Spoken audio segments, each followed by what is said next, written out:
in the. There we go. So it's recording. And then I'm just going to leave and I'll assign the management to Rod. And then in theory, it should still record. So we'll keep our fingers crossed. Have fun. All right. You guys have a good time. Play nice. Bye-bye, Bob.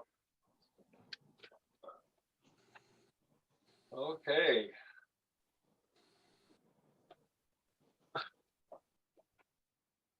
So I have a builder's question here if you guys might want to help out. I'm building the, I built the 3D, printed 3D astute model, what we got from Bob. And right to the point where I'm starting to put the linkage in. I got this 3-inch cylinder in, I'm starting to put the linkage in. What's a common size linkage for the, like the clevis is no problem, but what is the common size linkage that you guys use for hooking up inside the sub? So like you mean it goes through the bulkhead? Well, yeah, from the bulkhead to say the stern planes. I use the bow 1/8 planes. inch rod. I'm sorry. Can you hear me? I'm having Yes. an audio problem. Okay. I use 1/8 inch rod. 1/8. Okay. Okay. Yeah. Everything but 1/96 scale boats. Okay. This is a 1/72 scale, and I'm not seeing. I looked up on Amazon to try to get stuff, and I see like 256 and 440. No, you're talking about the rod going through, Right. right? It's got a one Right. threaded end that goes into the clevis, and then the other end goes to the magnetic coupling. All right. You see, I don't do that. Oh, I glue them or adhere them to the brass coupling that you screw the clevis onto. Okay, you see the clevis gets screwed. I use what are those, goldenrod? Anybody aware of the goldenrods? The Nyrod? They're goldenrod, they're brass ones. Oh, They're okay. blue plastic tube with a yellow plastic, and then I use the brass inserts with the black brass clevis. Okay, I don't have one here to show you. Yeah, in the airplane world, that's called Nyrod. Nyrod. I don't know. Bob doesn't allow sharing of screens, does he? Rod, yeah. here's my watertight cylinder for the astute, the one that you're building. Okay. And I went with 1/8 rod with a heavy duty 311 high-tech servo and 1/8 inch rod all the way out. All right. Right, but I think you're curious about the connection from that to The clevis. like the jumper to the rudder jumper. Well, from the clevis, the components that hold the rudder in the elevator. Yes. I'm a Yeah. pilot. I was thinking elevator. The rudder and the stern. I went with 1/16 coming off the stern of the boat, just because it's so tight in there to get your linkage tied together. And then when I got up to the magnetic deal, then I went to 1/8 to the inside. Now you're talking stainless or brass, Bob? Yeah. For the Yeah. 1/16, what are you talking? Stainless or brass? Okay, I went brass all the way on mine, Ed. No, yeah, I got to apologize. The tube that I have coming out of here is where, when I made my connection through the end cap, I went with a 1/8 inch tube, and the 16th I soldered to that tube all the way back to the servo, and then it's 1/16 into the servo. So I'm 1/16 all the way. all the way. Okay. You see, I go with stainless only because it's a little more rigid than the 1/16. I don't know if I'm a klutz, if it's these gorilla paws or whatever, but I'm bending them forever. So I prefer, and I know you can get threaded 1/16 rods from McMaster Car. If you're looking for one end to be threaded with the clevis on, McMaster car. McMaster, okay. Hey, Ed, it's hard to understand you. Either you're muted or something is gone. It's Trying to fix the audio, man. Got it, you know, I don't know. Some people can hear me, some can't. yeah. Usually I do hear you, no problem. Yeah, you sound good here, Ed.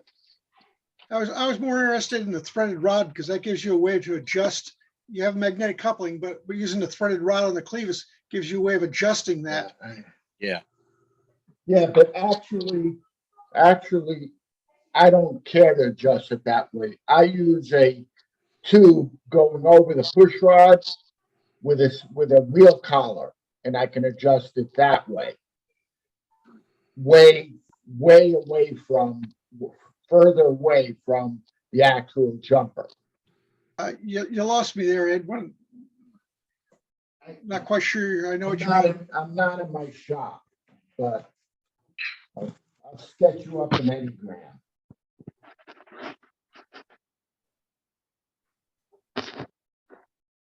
You're gonna love that build, Rod. That boat turned out beautifully. The 3D print on it. Yeah, a little while to print.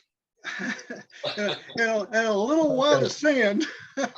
Can you see it now? It's a wheel collar soldered to the end of a tube. The other side slides into that, and you can slide it back and forth and set it with a set screw. Oh, I see. You say you take the wheel collar and slide it to the end of the tube that's on the clevis. Yeah, I I see. soldered that to the end of a 5/32 to Okay, where the 1/8 can slide inside. right. Okay, and that way you can adjust it real nice. Yeah. I mean, people like the clevis, you could turn it, but I always find for some reason I never get it right. This works perfect for me. Okay, I'll keep that in mind then. I just do that in a Z bend. I don't In a use a Z bend. clevis. You don't use the clevis, right? You just hook like the hole that comes from the what the hell do we call it? The throw arm, I guess, from the rudder. You have a hole in it, right? You're talking about the linkage. The Like- linkage is a hole. What Steve does is really what I do on that end is just a Z bend, so it just rides in there like that, and then the rod comes to that adjusting point, and then it goes to your magnetic coupler or whatever. Yeah, You can't see it. That you're using the Z bend as the adjustment. It just hooks up to the No, the Z Big band boat, connects to the control horn, the the hole control. in the control horn, and then the adjustment is at the collar on the end of the tube. All right, lost me again. Like Collar, Ed showed the picture of. Are you using the bigger standard size servos on yours, Rod? yes. I'll tell you what, thanks to Ed, you see what I did with my high-tech servos to get a straight shot. He's got, in fact, I think Bob's got them on his website now. You can purchase The the linear, file. Yeah, and that'll give you a straight shot. Your rod will stay straight. Ed did a beautiful job of designing those, and they fit right on top of your servo. And it gives you a straight shot. You're using a round servo top. I haven't got it all hooked up here yet. Yeah, I'm using the linear servos. I bought the Okay. the Well, dive that's basically module. what this is doing too. Yeah, I bought the Oh. dive module from Bob, the 3-inch dive module. Yeah. Came with linear Oh, yeah, servos, okay. which made a lot more sense to me. But I- the ones that Ed made up are excellent. I've used them on 2 subs now and they work great.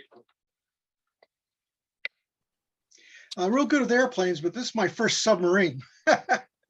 yeah, Steve mentioned it right with the right name. The control horn Right, has that hole in it, right? right, So you have a Z bend.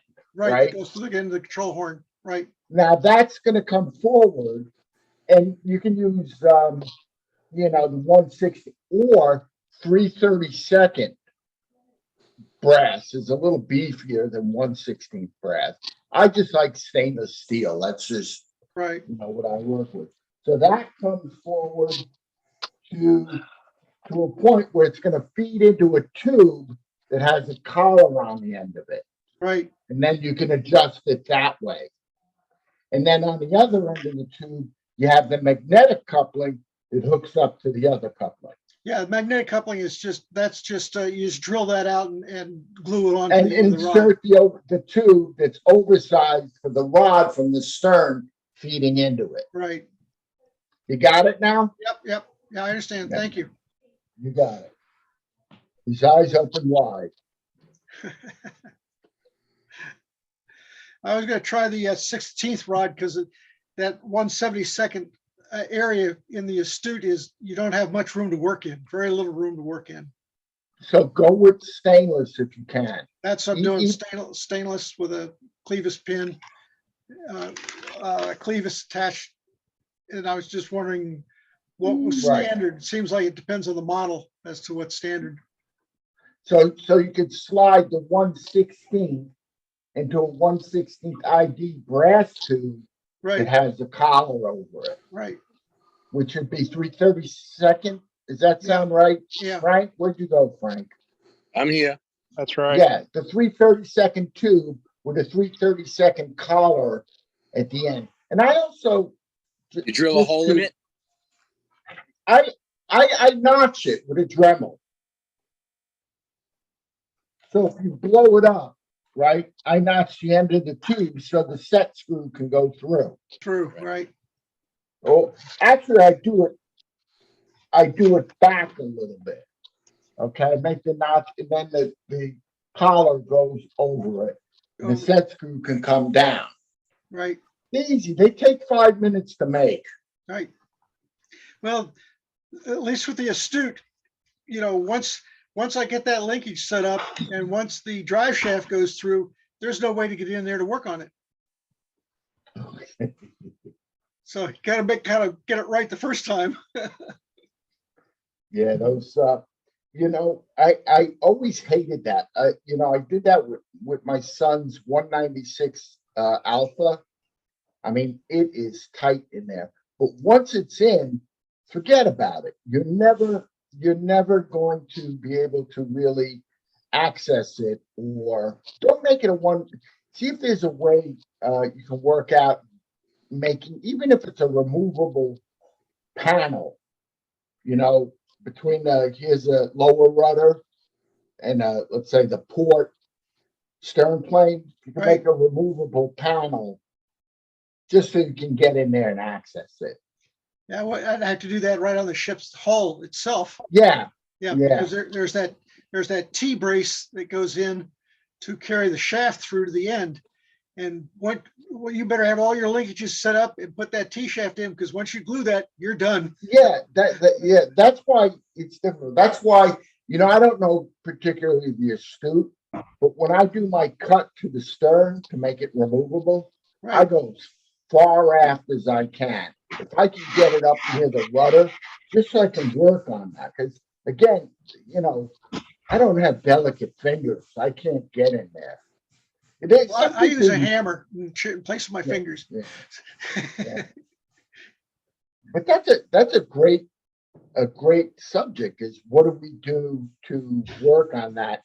Because you have a jumper, and then like I think Bob likes to use 2 wheel collars with rods coming up forward for the stern and for the rudder, and Right. you can connect the yoke up forward. I think that's really, even though if it can shift in the X or Y, or the, I guess, Y or Z direction, it can kind of throw them off a little. But I guess if you can make alignment on the other end, you understand what I'm saying? Yeah. If they come forward, that they can actually go like that because they're cocking.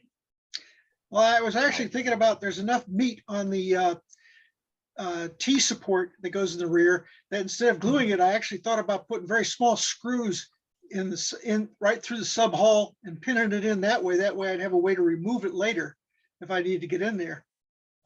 I would, if you can figure out a way to get in there for afterwards, because afterwards is always when you need to get in there. Yeah.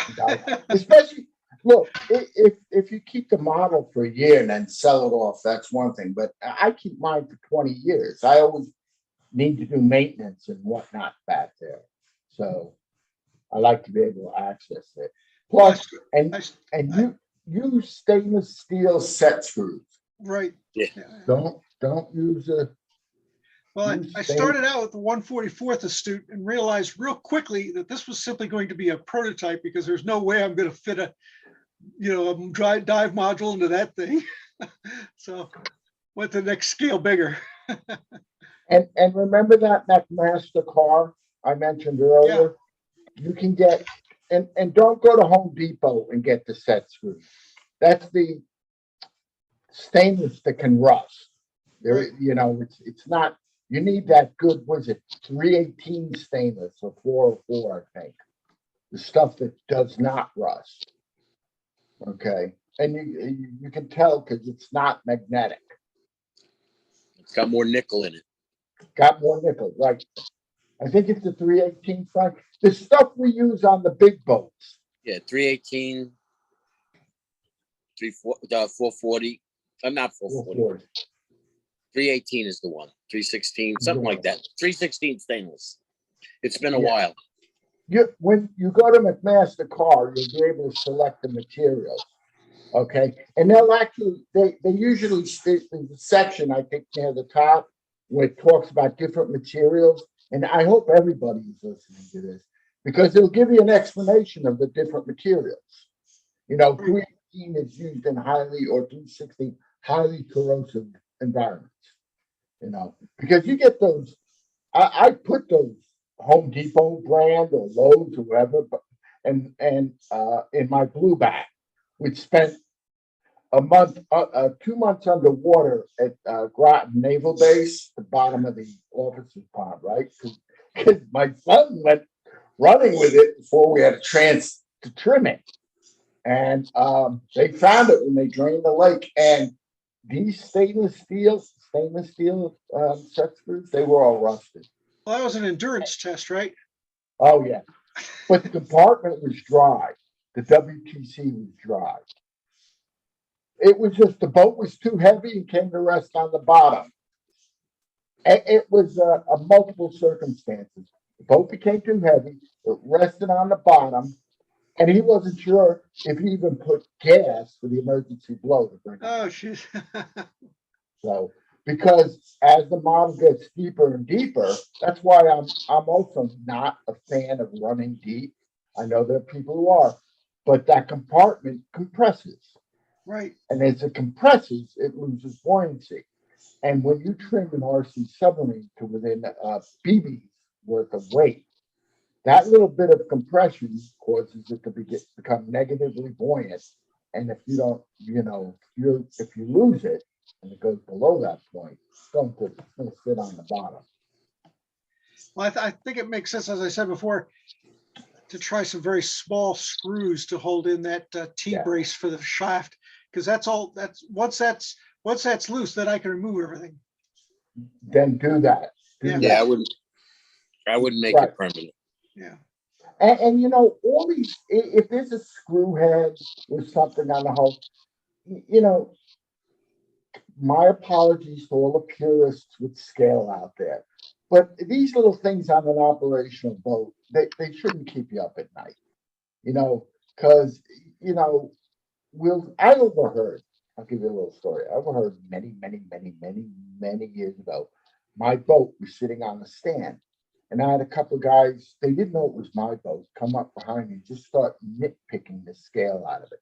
Oh, this isn't right. This is bad. And, I don't think, personally, I think it was a very judgmental thing to do, but it's a running boat. Now, if I take a static boat, I'll go toe to toe with some of the best models out there because I'm not concerned that there's a guy named Fred Swenson who's going to ram into my boat and leave propellers down the side of it.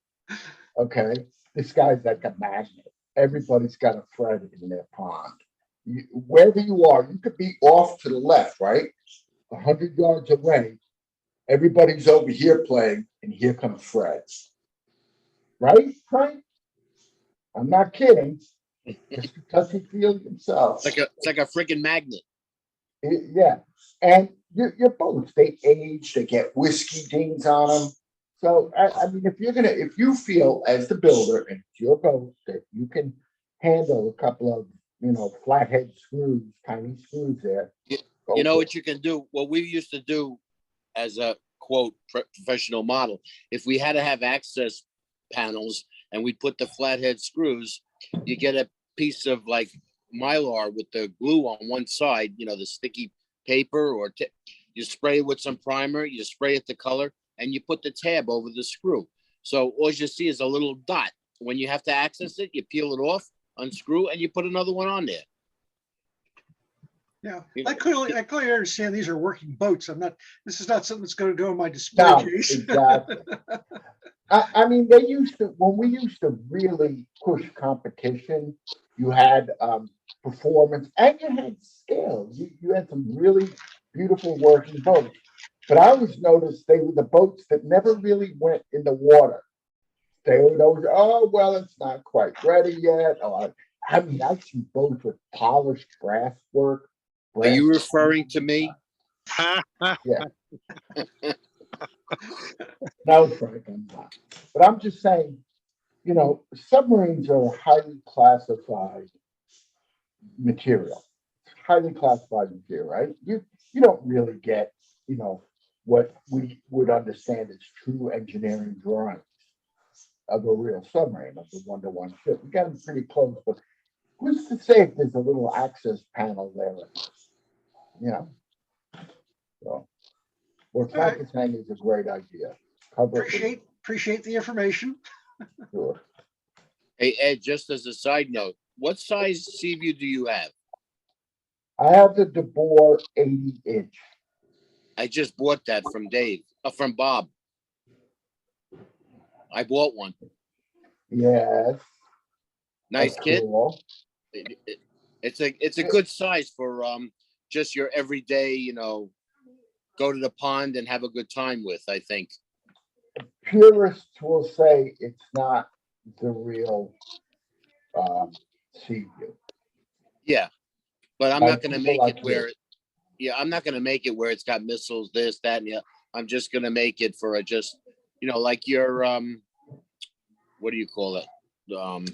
It's a wonderful model, don't Yeah. get me wrong, but the two things that were pointing to me that are wrong is the sail. The sea view sail is fat compared, but DeBoer made it more like a real submarine sail. He goes, well, real submarine.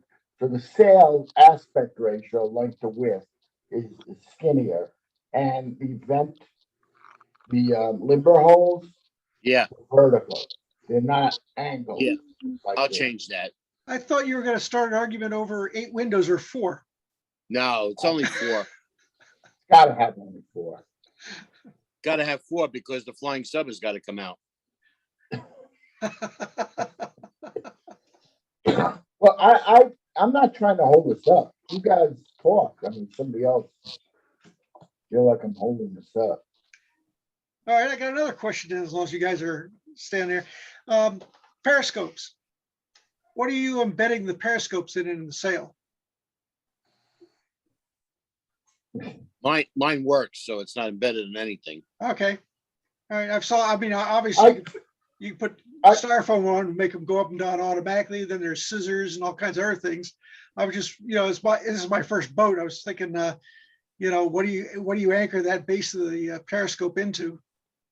You can make two decks internally. The first deck is an alignment hole. And on my second deck, I have a brass tube with a piece of silicone tubing on the other side. It just holds it in place so I can pull them for transport. Oh, that's a good idea. It's only side load. There's no up and down load on it. So it'll stay in there all day long. Right. So you understand that the deck above or the piece of plastic, whatever, it's just a guide hole, an alignment hole. It comes to the second deck with a brass tube. And on the far side, it's just a short piece of silicone tubing, right? Undersized. So you just kind of fit it in there. and it stays for the patrol. And then because I don't transport my subs with the scopes. All mine, I don't have operational scopes myself personally, because I think it's not a thing for me. It's just I'm kind of a keep it simple, stupid guy. And the best part is no part. Okay. Best part is part, and I don't think, it's not that impressive that scopes are moving up and down to me. Now Frank's gonna have everything working, rotating, and they're beautiful models and everything, but I got so many subs. If I did that time, I'd never get anything in the water. Everything is personal here. I like working scopes. I like working toward it, blah, blah, blah, blah. So just because I don't make them work, it doesn't mean, I'm not knocking the guys. Exactly. I'm gonna have two tall scopes, because one is going to be air intake, because the SAS Yeah. system, and then the other one's going to be the 2.4 gigahertz antenna that's got to go up there. So now you look at it, the Shark I have, they are obviously out of scale, because I have a working, and when I mean working, I mean the snorkel mast doesn't go up and down, but it's induction for the air pump for low pressure surface. Okay, because I primarily build my subs like how the real ones operate: compressed air for backup low, and the normal surface through an induction mast, or what we call a low pressure blower to all main ballast tanks. Okay, because the combat submarine needs to conserve air. You don't want to blow the tank every time. It takes hours to refill those tanks. And let's say they get a casualty after they've done that, they don't have the air to surface. You understand what I'm saying? So anyway, that works, and it's oversized. My 2.4 gigahertz is oversized. right. And if you sit back and you look, I mean, like I said, you'll have the rivet counters inspect all this, and they just do, and I'm not knocking the rivet counters, please. And I'm just saying, for me, that's okay, and I live with that, because my periscope depth on the 148 Shark is 18 inches. Okay, that's measured from water to keel depth when the scopes are barely visible, and I have to run at that depth because I run with a lot of surface craft, and I'd rather them bend the scope than bang into my hull or the sail. I mean, you're not armed with the scale nuclear missiles? No, I haven't. I'm having enough time to get the SG5's reactor scaled down, probably. I'm not gonna, or SG6 or whatever the skipjack sees. Well, thanks for the information. Sure.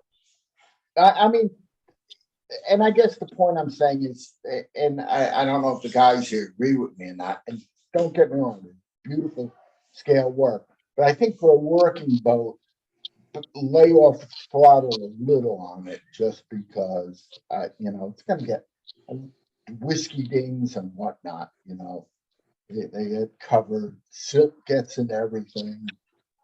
I don't, look, and guys I know Bob ain't here. What happened to Bob?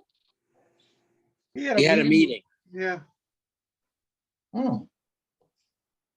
Anyway, Bob is big into weathering. Okay. I don't weather because my boats kind of weather themselves, especially the stuff I run in. All I have to do is run it in Town Lake here in North Texas, and I got a scum line and everything. I could just hit that with with clear coat. I'm done. But really, it's a personal thing. One guy's boat, another guy's boat, they're all different. So don't let anybody say you have to do this. You decide in the end what you want to do. That's what Dave Merriman told me. What the Sea View was, there were certain things on it that show up here and there in different scenes. And Dave said, Frank, if you want that, you do it. That's all. I know I bust your chops Talks about those forward. Oh, guys. it's all in fun. I don't There's still take- sonar domes. I don't take it to heart. No, I know. Yeah, but anyway, anybody else, please? Like, I don't want this ain't the Eddie show.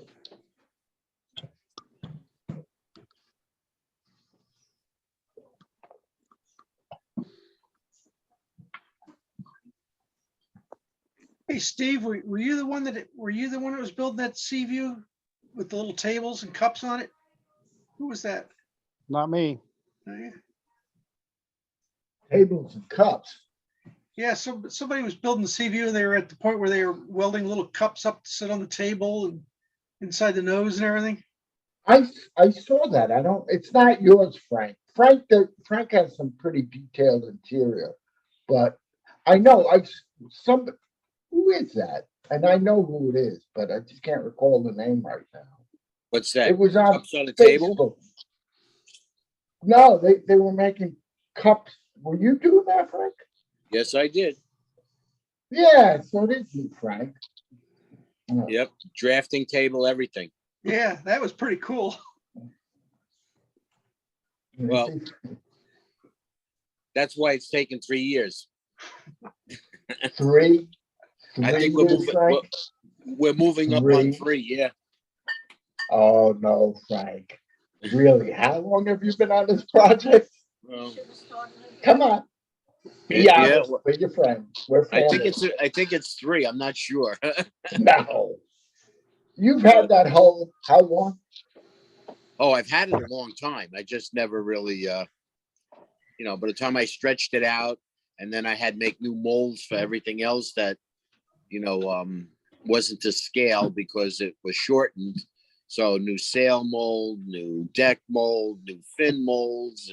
It was involved. So I basically redid everything except for that front nose section that Ray did. Frank made the top.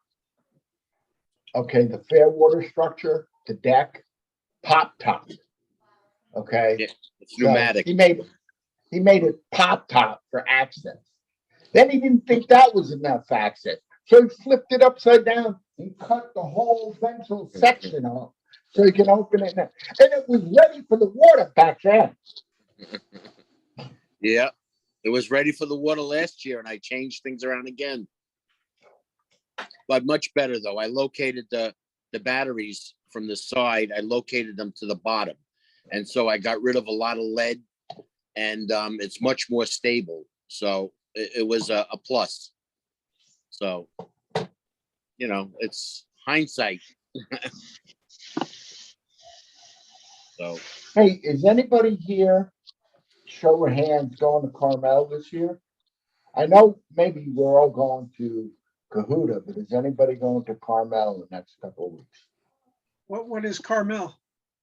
Carmel, Indiana, it's put on by Submarine 8, and it's like August 11th through that weekend, whatever that.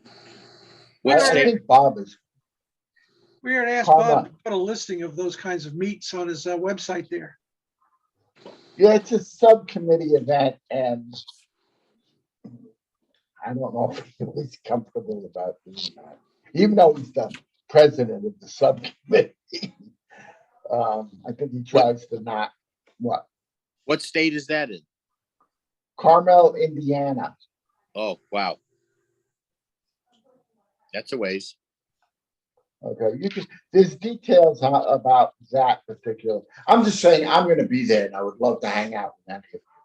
That's the only thing. But I'll see you all in Cahuta anyway. But that's all that information is at the subcommittee website. Maury, are you talking? I keep seeing Maury's. Light up. Does anybody have any interesting projects they're working on? I got a question. Anybody good in using Bondo on filling the gaps in? Because I've got a pretty bad gap in my skipjack, and I've got plenty of Bondo. I'm just trying to figure out.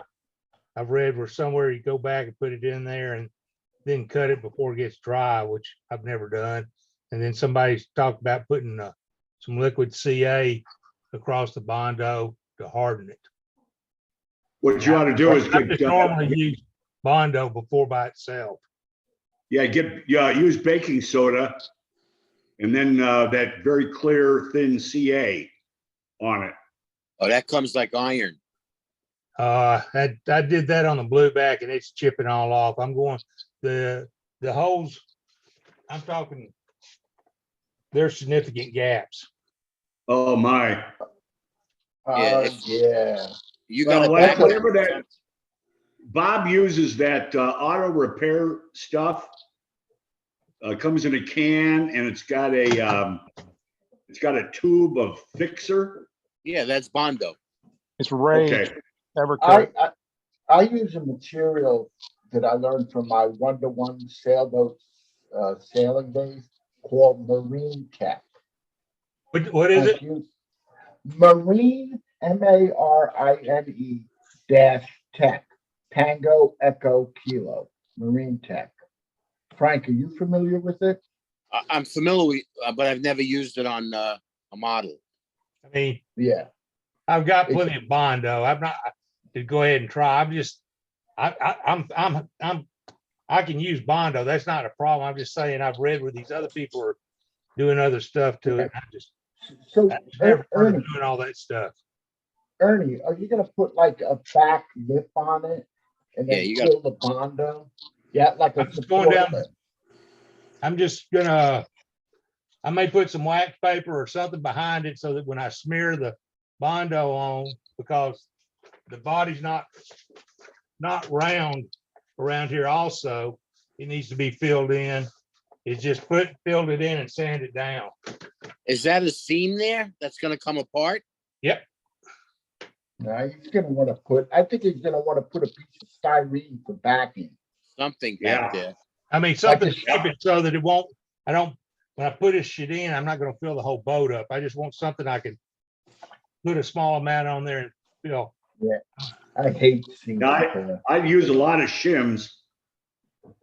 Oh, I've got plenty of shims in it. You should have seen it before I put the shims in.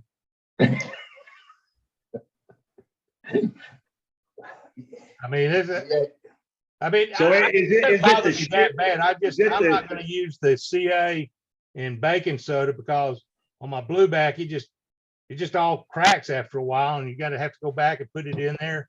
And it's a real pain in the ass to sit there and try to gap it, you know. Yep. So is it the shim poster child? I guess, I don't know.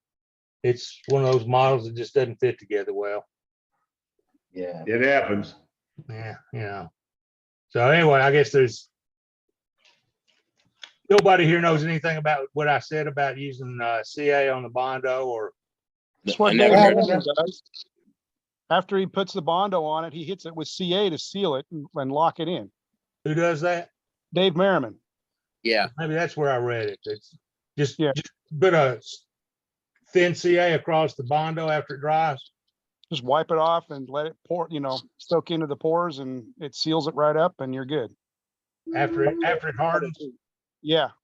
Okay, I could do that. That's not a problem. Okay. that But, probably no, helps. That probably helps it adhere to the model itself also. Well, after it Yeah. dries, it's just hardening the Bondo then. Do you have Dave's phone number, Who Ernie? do I Can you give him a have? call? David Merriman's phone number or his email. I can look it up. Yeah, I would, you know what? If he's the man, well, he's the master of anything. David's always willing to chew the fat. If you give him a call, he'll Yeah. explain it. I've been in touch with him. He's redoing a safety valve for me right now. So Yeah, ask him about it. And he'll, you know him, man. He's Yeah, I know him. he'll fix it. I'll just post something on the site and see if he has something to put up right there. He'll give you a million pictures how he does it, you know. Fine with me. He's good with that. That sounds like an interesting idea, strengthen the Bondo because Bondo's porous as hell, right? I remember using it on that very same sea view we talked about earlier. And years later, when I'm refitting it, it fell out and it crumbled in my hand from being in the water or something. So Well, I would see if the CA soaked up in it would be better. there's not a whole lot of instruction. In fact, I went back to the guy I bought the Bondo from at my friend's body shop, and all I got was 1 ounce of this, or 30 ounces of this. I feel your pain. And how do you do that with a small area? What you How do is, figure that? I always mix, I've used a lot of Bondo. To a golf ball size piece of the filler, the Bondo, you use a pea size of the hardener. So you can take it half a golf ball and half a pea, but that's the right mixture. That's what a No. friend said, or the Bondo guy in the shop said 1 or 2 ounces, 1 or 2 drops of the hardener. So Is the hardener liquid or paste? it's feels like a gel almost. Okay, it's a paste. Yeah.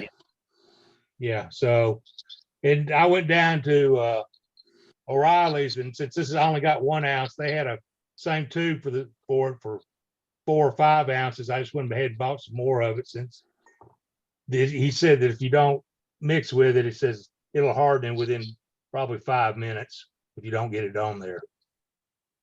Yeah, the Marine Tech doesn't harden as quick. That's what I like about it. I felt like when I'm working with Bondo, you got to be like real quick, like boom, boom, boom. But the Marine Tech takes a little time. You do it in layers. Okay, thanks.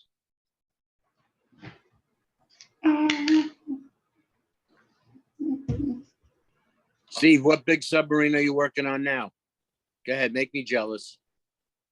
I'm still doing my 113-inch Jimmy Carter, 148 scale.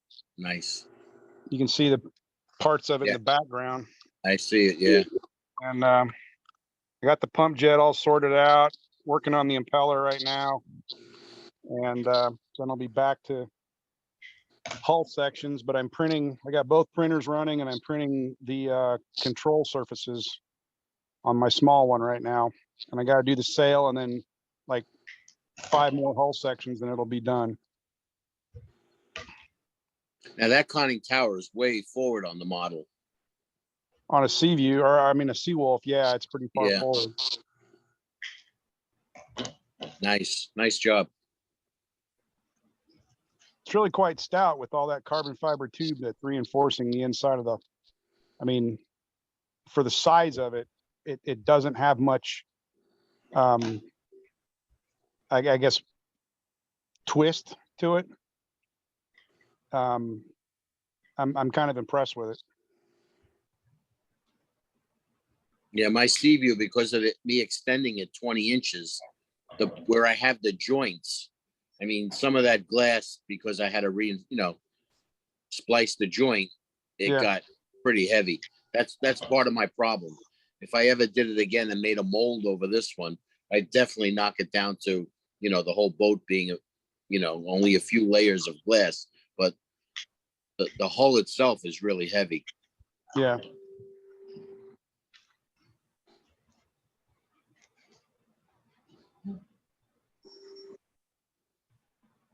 Yeah, next is the Nautilus. I'll be calling you. Get her done.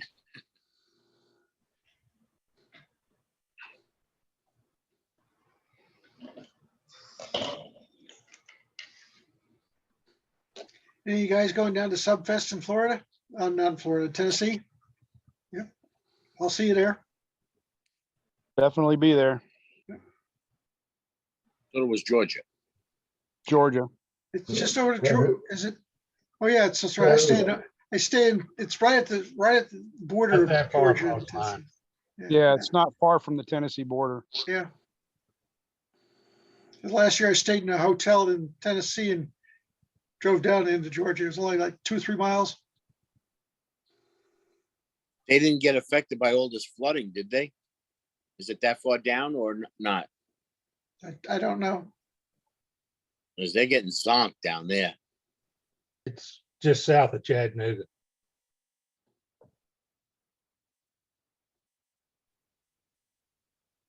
Water, rain. From that away.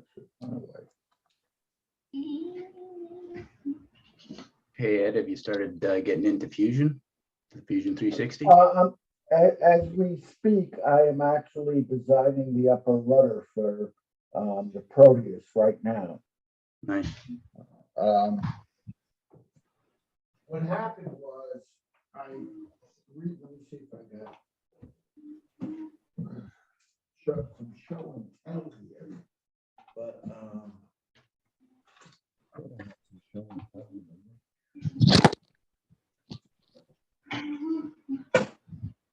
I lost my show and tell, but basically I 3D printed the rudder assembly in the Proteus, and the rudder assembly.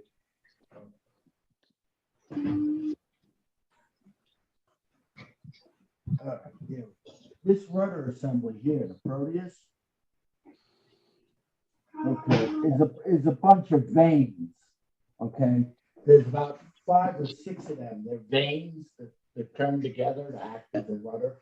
It's a Harper-Goff design.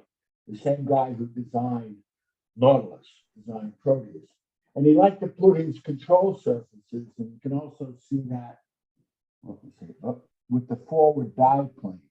They're in line with the wing of the Proteus, just like they're in line with the, I guess, straights of the Nautilus.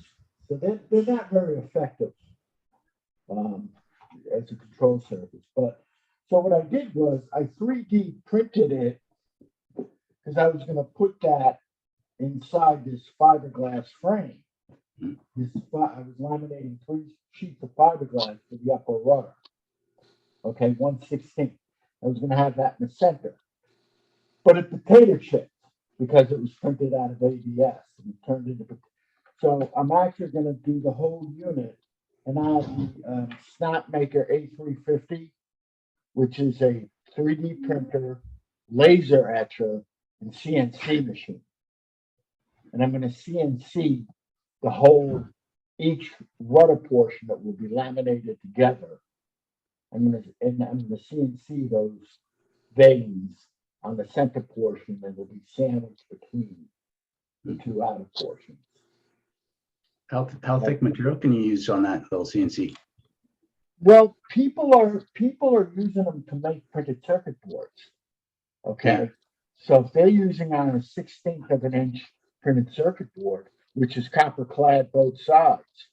Okay, and they have to have the router bits so you can actually carve out your own board. Mhm. Okay, so I'm gonna just machine. So I'm going to a 1/16. You know, I just purchased the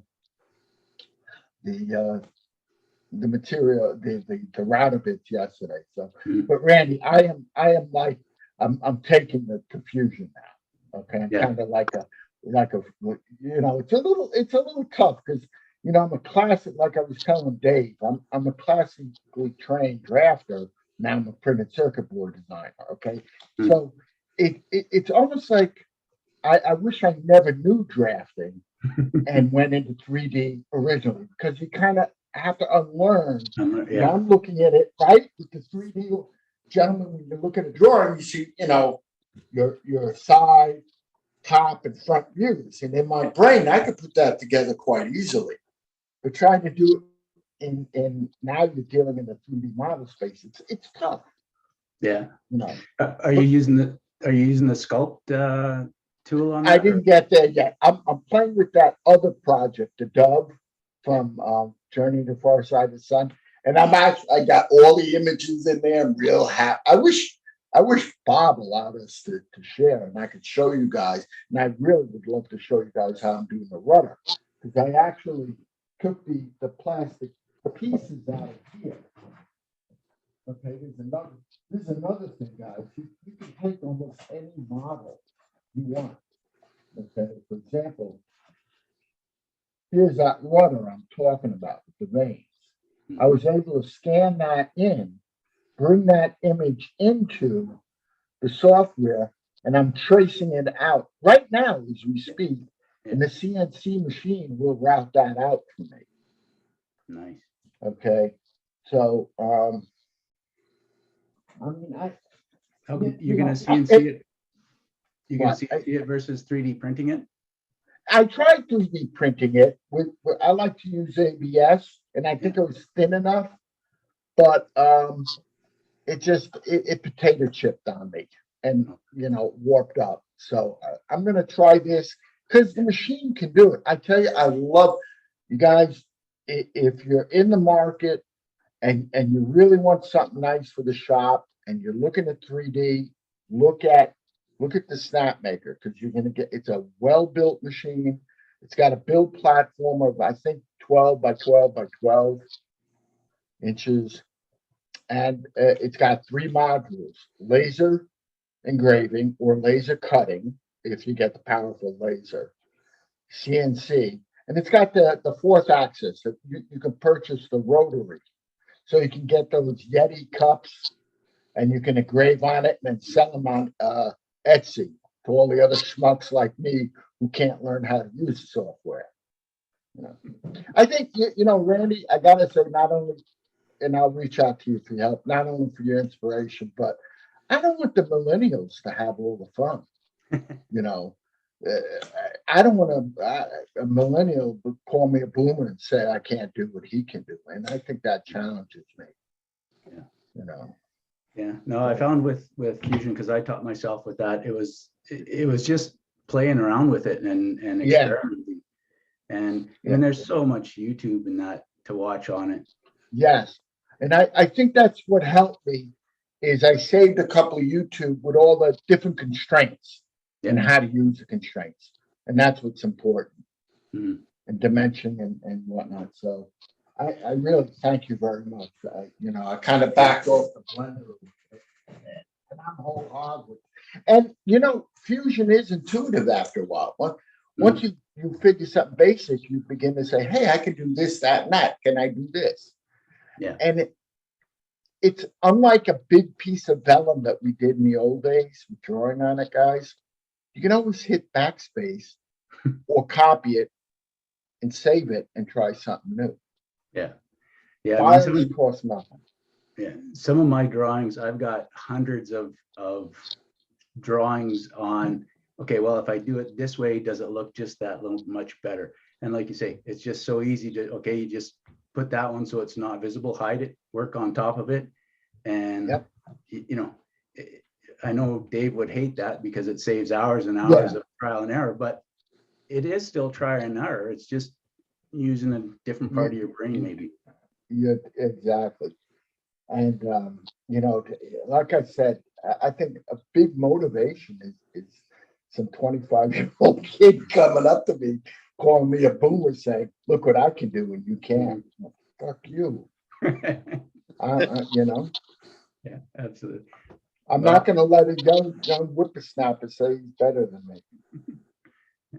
Well, if there's anything I can help you out with, just let me know. I appreciate it. So Ernie had his seam issue. Does anybody else have any other questions? Rod, do you have any more? I mean, I know you must have millions of them. No, actually, I'm a longtime model builder, so there was just a couple of those things like that. The thickness of what they're using for that control rod that I just was unsure if there was a standard for that or not, but it seems like it depends on the builder. And like I said, my big thing is I've had the WTCs with the 1/16 brass push rods, and they were always bending on me, and they would always bend right where they come out of the pressure compartment of the WTC, and then you couldn't bend them back straight enough to line up with the hole properly. I mean, so stick with stainless if you can. That's my big thing on that. Well, this is my first sub, and I have the 1/48 scale hole. I forgot who it's by.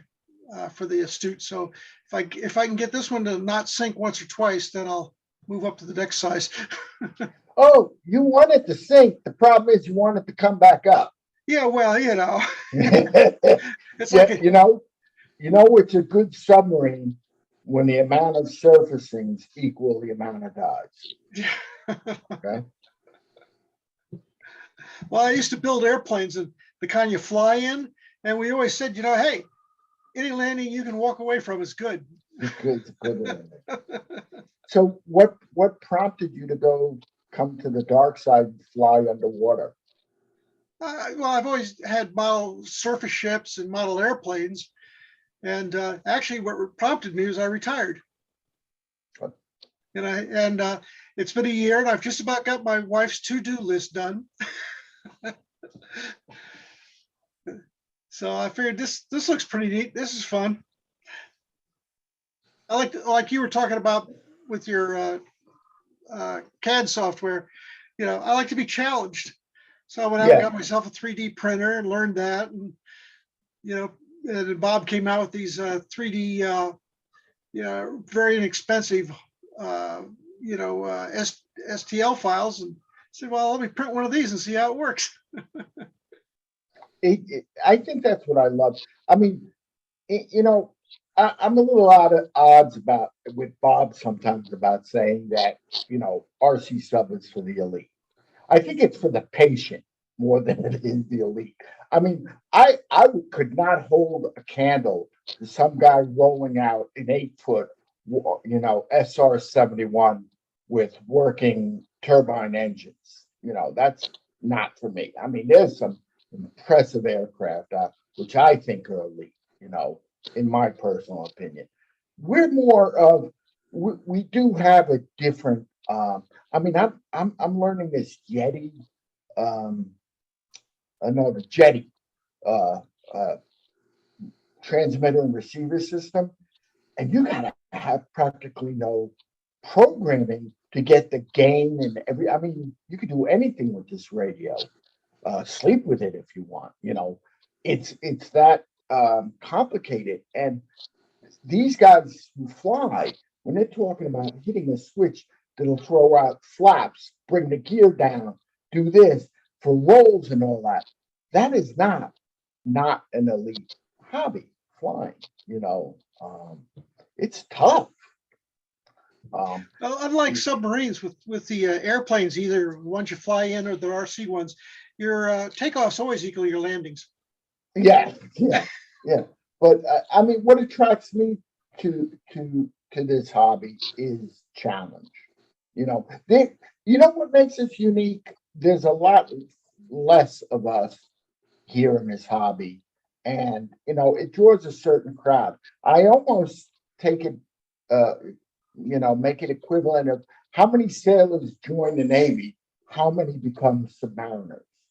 A very few percentage become submariners because they're drawn to it for a reason, just like we're drawn to this hobby.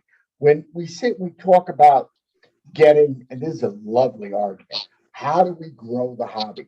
The hobby is only going to grow by the amount of people who are truly interested in it. And I think personally, it's a smaller percentage of those that like to fly or do drones. It's just naturally smaller because it's just a naturally smaller interest group. So when I hear people go out and say, hey, we got to go hit the schools and get the kids involved, I go, but stop being a pedophile. It ain't going to work that way. The way it works is the father has to teach the child to be interested in RC. That's my opinion. If we want to attract people, we got to go over the 40+ crowd that have the money to spend. I'm not sure you can grow this hobby a whole lot, to tell you absolute truth. Because you look at it, you like I guess most of the guys here build a 3D sub. Where's your instruction book for this? No, exactly. That's my point. We don't have very few. Bob. How many kit builders in the RC industry? Angle, OTW. There are a few home builders, is Bob, but and they're not kits in the traditional sense. That's put out by Tower Hobbies or the big name brand winners. We can't compete on that level. So, I guess we're elite in that we're knuckleheaded enough to pursue this. You're right. And that's my point. We will always have a certain, and we have to be a little bit better only in the fact that we have to there is no instructions. Well, I asked the question on the control linkage. Everybody had a different answer. None of them were 'Cause there's- wrong. None of them were right. It There is depends. no right, there is no Yeah. wrong. In You this know. hobby. Exactly. That's what's challenging about the hobby is sorting your way through it. I mean, you see kids on YouTube. I don't consider it an RC submarine. You see kids or people, not kids, making effectively an RC submarine out of Lego. Yeah. With a syringe to dive in. Now, technically, it's an RC submarine. I think it's more like, an RV or whatever you can call it, but, whatever defines it. But, there were no instructions. He engineered that, himself. All of you guys, sitting here today, you come at ways to engineer something, you got to give yourself a pat on the back, and we thankfully have a group like this where we come, you can ask questions about using Bondo with super glue, or how do you connect the clevis? Like I said, I do it differently. Steve uses the Z-bend. I do use the clevis, but I will super glue it on the end of a 1/16 rod, which is then going into a sleeve so I can adjust it up near the WTC where I find it more comfortable to do so. There are many ways. Another thing, when you have just the magnetic coupler going down to that clevis, even with a lock nut on it, I find over time it just twists itself out of position. I've always been constantly fiddling when I use a thread adjusted. But just taking it off and taking it on, it kind of untwists a little. So over time, you may find that it adjusts. So that's why I came up with my own way of preferring to do a tube with a wheel collar and locking it in place, because I was having trouble with that. But, we all come across and find these different ways of doing something. Like me, I'm old school, taught by Skip Assay and Mike Dory. I run gas boats and I trim the boats to be submerged trim at the top of the sail. And I don't leave periscope depth. Periscope depth is my wheelhouse because 90% of my patrol zone is like what, Frank? Remember Bones Park with the green algae on the top? And I'm not talking duckweed. I'm talking that thick industrial green algae that nobody will dive in, but I'm comfortable to dive through. And it's pretty cool just seeing a periscope go through that, and knowing underneath there is a 65-inch skipjack patroller, but that's what I was taught. I was taught by these early guys. You didn't have the 196 back then. You had the boats were 1/32 and 1/48 with a small scale. Because back in the 80s and the 90s, you didn't have the miniaturization we have today when it comes to radio. You knock together a depth keeper, a pitch controller by taking apart the helicopter gyros and snipping it and making a weighted hanger because he turned it from a rate gyro into a pitch controller. That's what you had to do back then. So boats were large. So you weren't going in a pool. You weren't going in any clear body of water. And that's why I was taught periscope depth is my wheelhouse. Now, today, people love to dive deep. I don't find a challenge. Anybody can find deep. But if I have a boat 100 yards away, and I'm keeping that 1 1/4-inch periscope depth envelope for my 2.4 gigahertz, that's a challenge. That's somebody driving. That's a submarine skipper in my mind. But again, that's wholly my opinion. There are people who love to stand in waist deep water and have this submarine do figure eights through their legs, you know. But you know, it's all again like we were saying, that challenge that to do it, you know. But these guys, that's what they taught me, you know, because back then, and I could remember that at the Ram show in New York, we had to sing Westchester Aero Models, big model show every year, disappeared 3 years ago, 4 years ago with every other big. It was taken over. The AMA took over the big boat, the big RC shows now. But we had a subcommittee booth, and then people, fly guys, would come down and go, "How do you see it? How do you see this thing that you dive?" And Skip, the guy I mentioned before, he had the perfect answer. How do you see your airplane? You never lose sight of it, correct? They go, "Oh yeah," because we run at a periscope depth. Well, the RC planes, it's a little easier because you just simply put a colored band on one wing. Now you know which wing is up and down. Yeah. But like for me, the challenge, I love sitting at a park, right? I'm sitting there for 2 hours running my sub, and all it is, you got this 2-inch stick. I mean, 100 yards away, 300 feet, guys. That's tough to see. And I get people, they walk up to me, they're looking at, they think, "What are you running?" I see 2 other guys and 2 surface craft. And then I blow the tank, sub comes up and says, "Oh."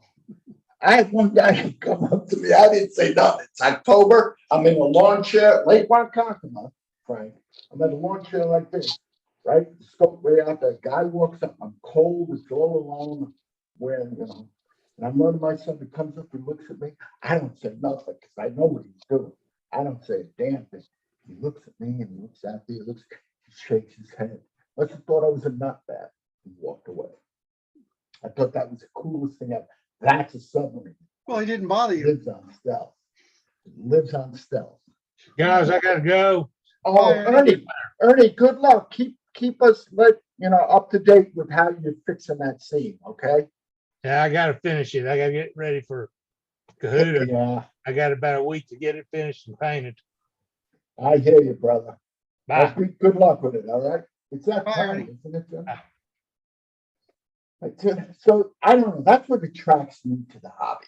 You know, that it's just great. You know, it's just when all the surface guys, I got 10 or 12 surface guys running with me here in Texas, right? They're all running around and they throw in those go fast boats, you know. They're like, "Where's that? Where's that?" And I'm like 50, 60 yards beyond them because I got to stay away from them, you know. That's what it's all about. Where's that? Where's that?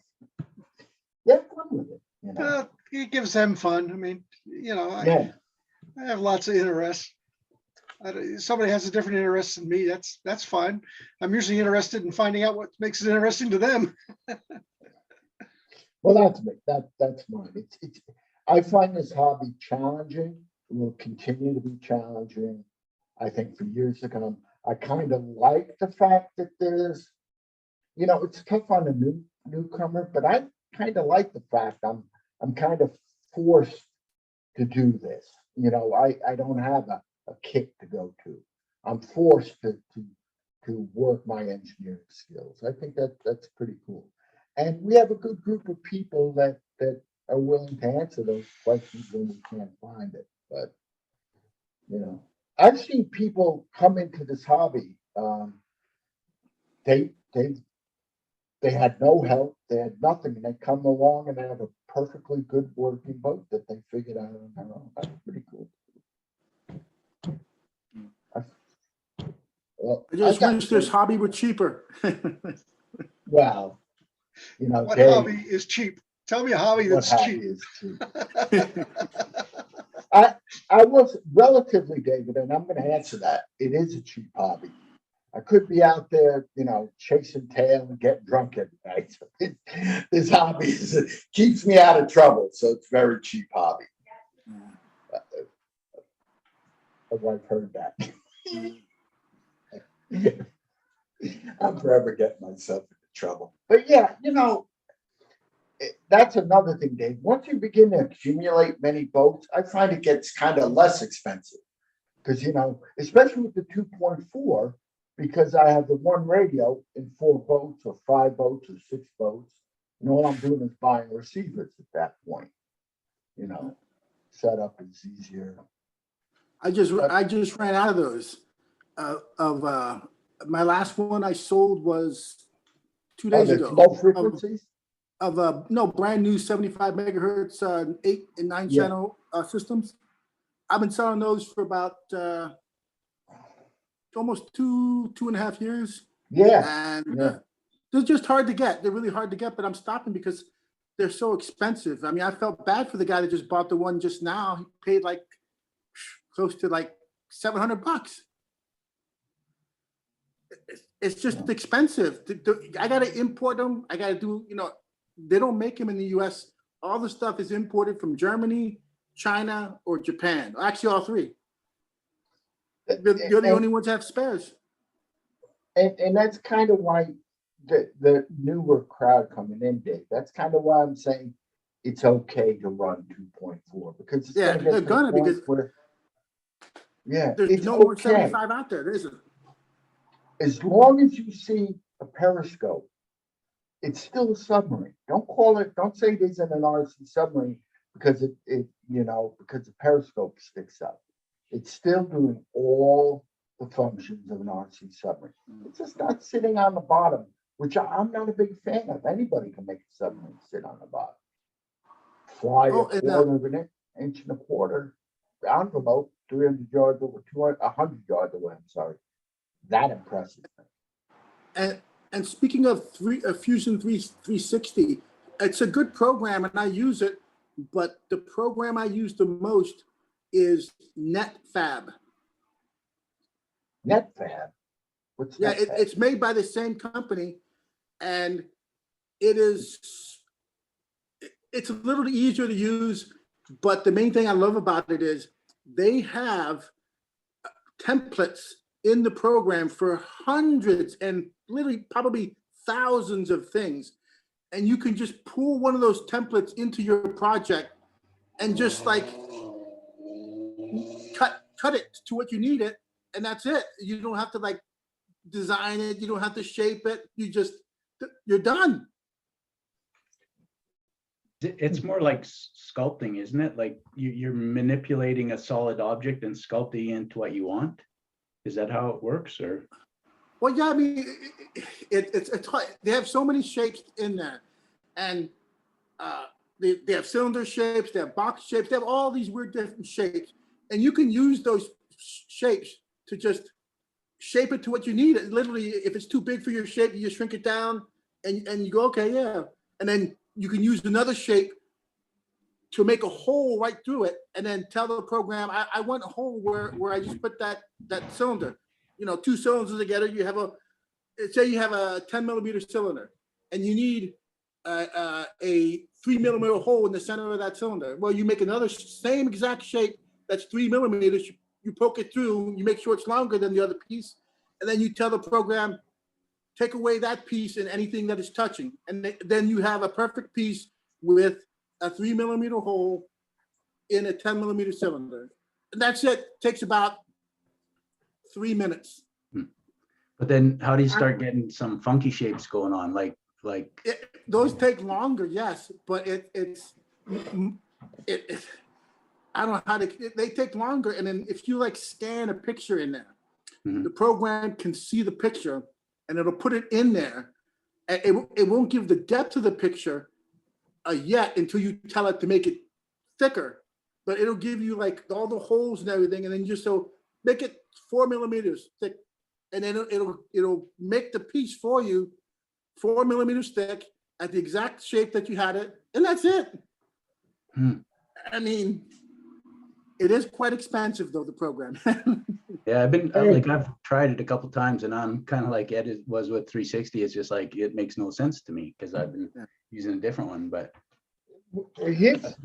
what David described sounds like Tinkercad. I use Tinkercad on the web a lot, which is an Autodesk. Yeah, it's similar to that, except for it's the reason why the company Autodesk charges so much for it is because it has all these other built-in options to make it easier for the person to make something. And so since it's easier, they want people to pay for it more money, and that's why it's more expensive. But it's once you figure it out and say, wow, this is so simple. And yeah, and plus you can take a program, I mean, a file that somebody made that is, let's say it's a 3D file of a car or or a submarine that is on the web, that is free. And you want to, like, it's just a program, it's just a thin thing, it has no shell on it or whatsoever. You can tell the program, I want a shell, I want that shell to be 2 millimeters here, 3 millimeters here, boom, done. And oh, sorry about that. And it will make the shell perfectly of the whole ship or any parts you want. And then you can tell it to also, I want that to be cut in sections of 190 millimeters each so that they're printable. And it does that automatically as well. And then you're done. You know, I mean, it's very quick, very easy. But again, it's an expensive program. Yeah, I think it might be included with Fusion. Well, no, it's not. It's a separate thing from Autodesk. You can add it if you have an account with Autodesk. Yeah, you can download it off their site and use it as long as you have it. But if you just bought Fusion 360 and you just have that program, I don't think they give you that one too. I got my Fusion open right now. Yeah. So for example, you know, you got the alpha, it's got that funky shape to it there. Yeah. You be able to do something like that in NetFab? Because you got, you know, kind of puncture at the back, and you know what I mean? I mean, you could. I'm not saying it can do that, but the main thing is, what a lot of people do. How do I say it? I'm not saying you should do this, but there are people already that already have a drawing of an alpha already. It's not 3D printable, but it's a 3D rendering of the alpha. Yeah. Well, this thing will pull it in and it'll give you the exact shape you need because it's in there. The person who made it already did it, but they didn't make it for 3D printing. They just made it for something. I don't know what that picture for game. Yeah. Right. And you just pull that and then you work on that file to make it better and 3D printable. I'm not saying it's that easy when you're doing a complete shape of stuff, but it's you know, it works quite easily.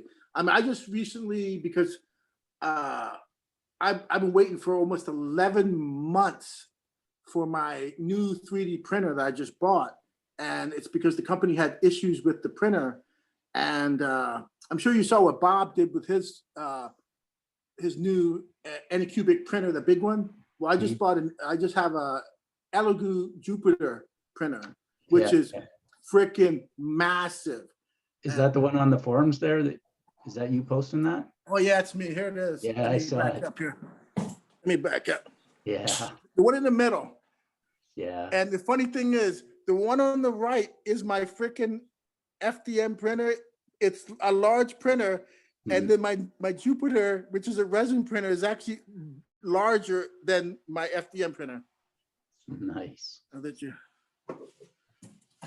So what's the size on that? How big can it print? That's the build plate right there for it. Well, massive build plate, everything. Size, I don't know. I mean, I bought it mainly because currently, let me switch around. I bought it mainly at the time, 11 months ago is when I bought it, it has a 300 millimeter height for printing, and it's about, I wish I had a tape measure here, but it's pretty big, but that's the current thing. This thing here next year, at the beginning of January or February, they're gonna have, this is a modular 3D printer. This is not a regular 3D printer. Like the one Bob got is not modular. This one here, you can change out all the parts in it, and they're going to do that. Next year, I'm buying a 500 millimeter extension kit for it. So this will be printing 500 millimeters. So I can print out even bigger hull parts. Yeah. The first hull that I'll be printing with this printer right currently will be my I-400. Hmm. Yeah. I already finished that, and I that's one I actually worked on myself because the one, it's not that bad. There's one on the Thingiverse. There's a version of my I-400 on Thingiverse.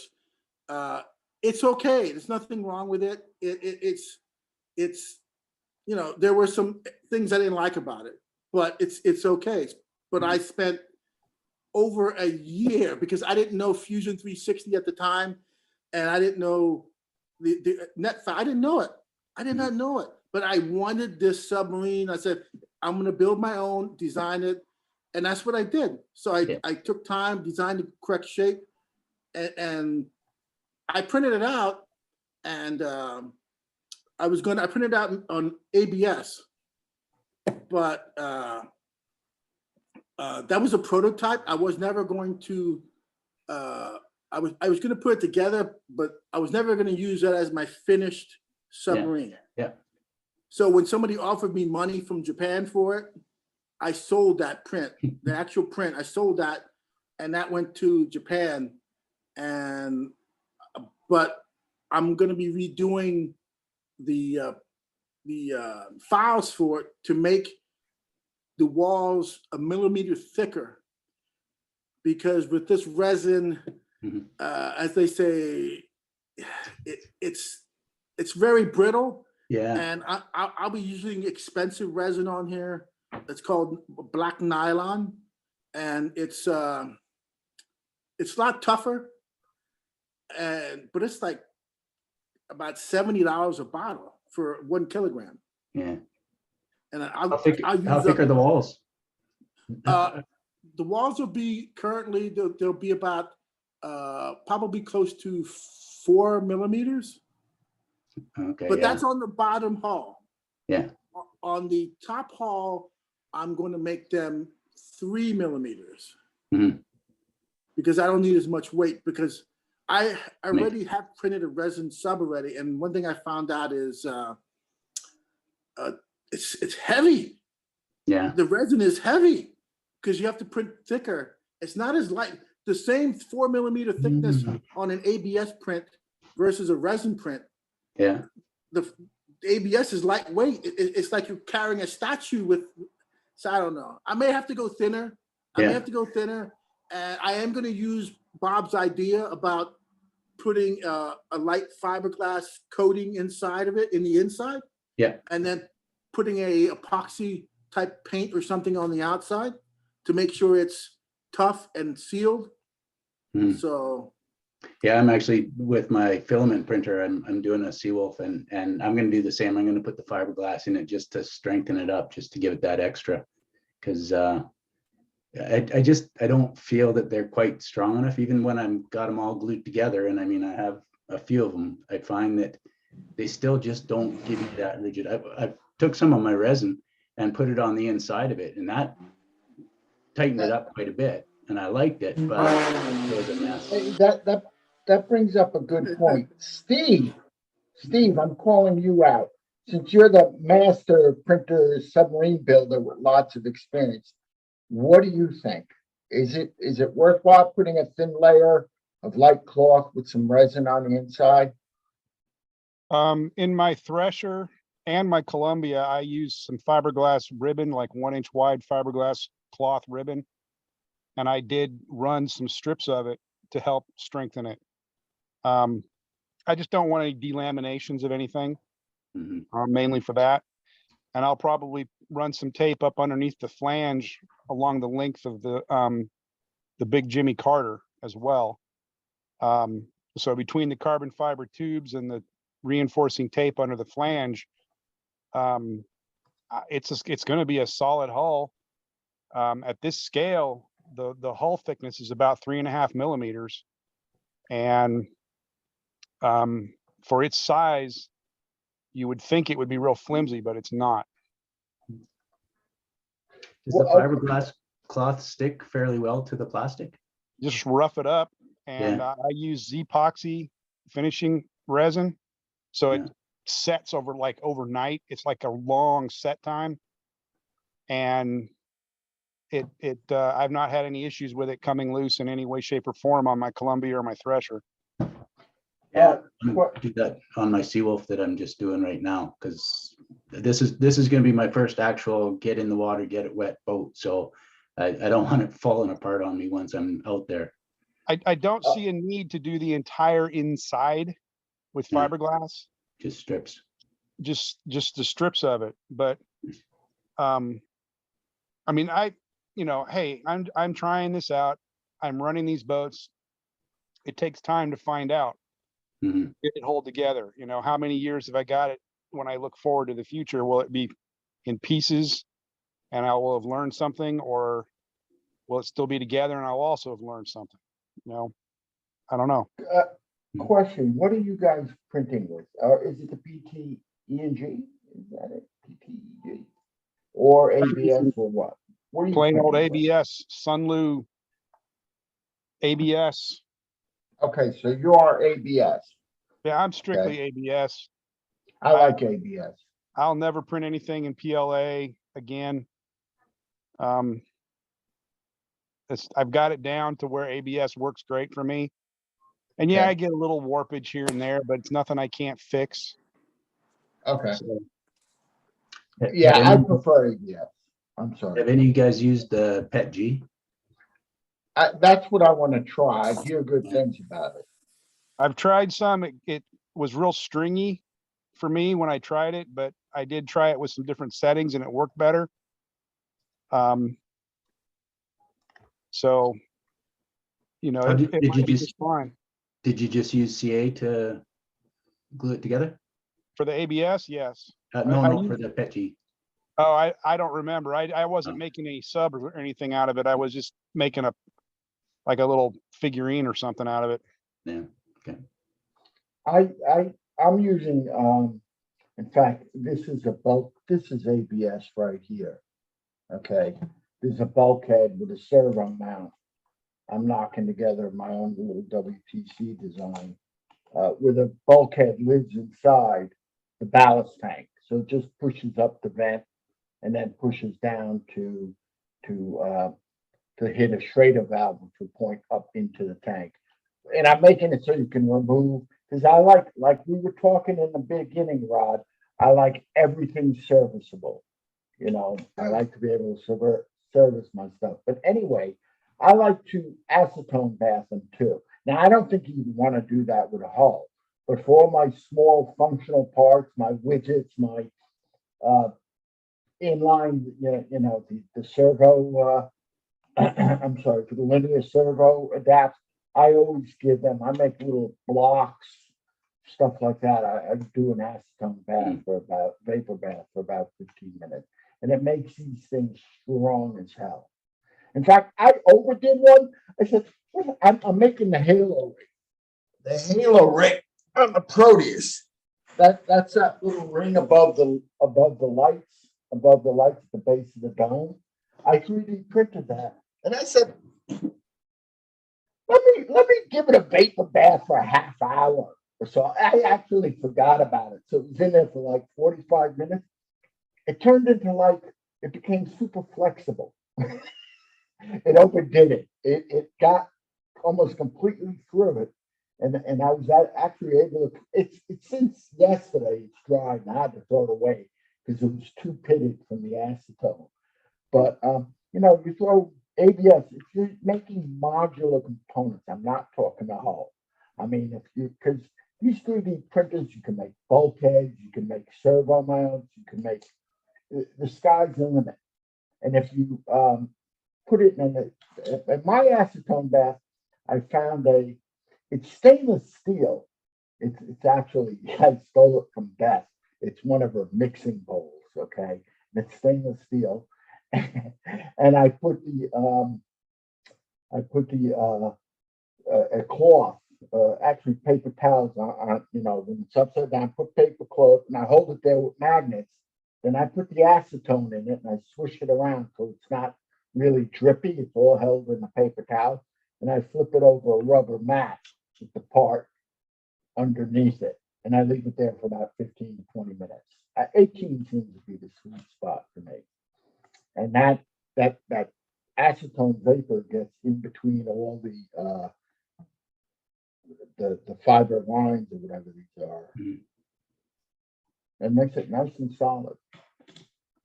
What do you guys use for your print speed for your outside on the filament printers? For the external perimeter?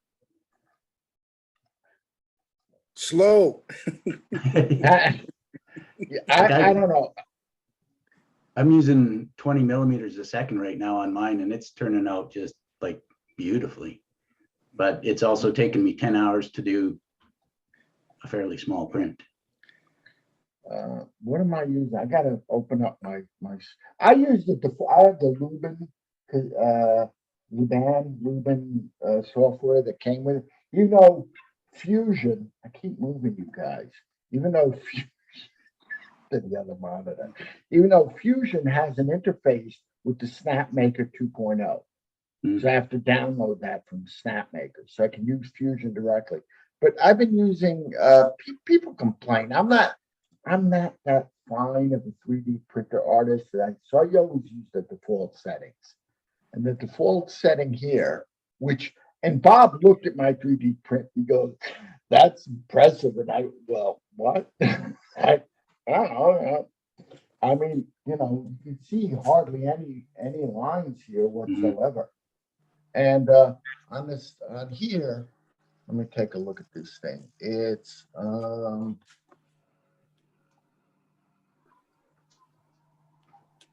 yeah. What is this? Well, you're looking for it. I printed off 2 resin 3D subs. I'll show them to you. Oh, cool. Neat. They actually are quite neat. I was pretty happy with it. That's the scale of skipjack in the Los Angeles. How long did they take to print? I think that took about 4 hours, I think. Oh, that's not bad. Yeah. The one thing I like about the resin printer though is I'm more comfortable just letting it do its thing than I am with the filament, because the filament ones, you know, you got the heaters and all that stuff. Right. Whereas with the resin one, it's just the one motor going up and down kind of thing in the lights. So okay. Who asked for the speeds? Outer wall speed is 10 millimeters a second. wow. Infield speed is 40 millimeters. And this is high quality print. Now, yeah, it takes time, but you know, I set it up at night. I wake up the next morning and look, tea, Earl Grey, hot, you know, it's there. Yeah. You know, outer wall speed, 10 millimeter, inner wall speed, 15, top bottom speed, 20 millimeter, travel speed, 60 millimeter, initial. Yeah, I mean, a nice one. Let's give you I know. Exactly. I really try, you know, I do a couple of test runs. If it looks fine, I live with it. If it takes time, things are going to take time. That's the way I look at it. I'd rather have a high quality if it takes time. That's just me. I print with ASA, and I use 3 kilogram spools, so I don't run out with the massive prints I do. And I print, I believe it's at 35 millimeters a second. And my bed is 100 with no fan on it. And my enclosure is at a temperature of 52°C inside because I have a heater inside my enclosure. Okay. Yeah, I'm a. Oh, go ahead, Randy. I was just going to ask, do you see if a lot of the layers at that speed with the ABS and no fan? No, as long as you have the temperature inside the enclosure. Let me switch this over. This is why this one here comes with an enclosure. Mhm. This is the Ender 6, and you can see there's a temperature gauge in there. Right now, you can tell it's 31C in this place in my garage. Little hot, but yeah, I usually have a heater inside here on the right-hand side, and that heater heats up the whole chamber in there and keeps it at a constant temperature of whatever I set it at. There's like an aquarium. I have an aquarium thermostat thing to keep the temperature steady. And as long as you keep it hot, the print goes up and there's no warping. There's no, it doesn't come off the bed. It'll just stay there. But if you try to print it without that heat, all I get is warping, or the bottom just lifts off the damn bed. And yeah, I had severe problems when I first started because I didn't know that you had to have such perfect temperature in the enclosure. I thought you could print it like PLA. I have no problems with PLA. No, I mean, yeah. with this thing here, I can print at 170 millimeters a second, perfection. Never had a problem with it at that speed. Wow. But with ABS or ASA, I got to print slow. I don't say, when someone asks me how long does it take to print a piece, I don't say it takes hours. I always say it takes days. Yeah, okay. I hear you. We're in this thing to an hour and a half now. It's about time to wrap it up, you think? Oh, yeah, I gotta go myself. Yeah. All right, take care, All right, folks. good take. See you later then. Good talking with all you Later. guys. You got it. Bye.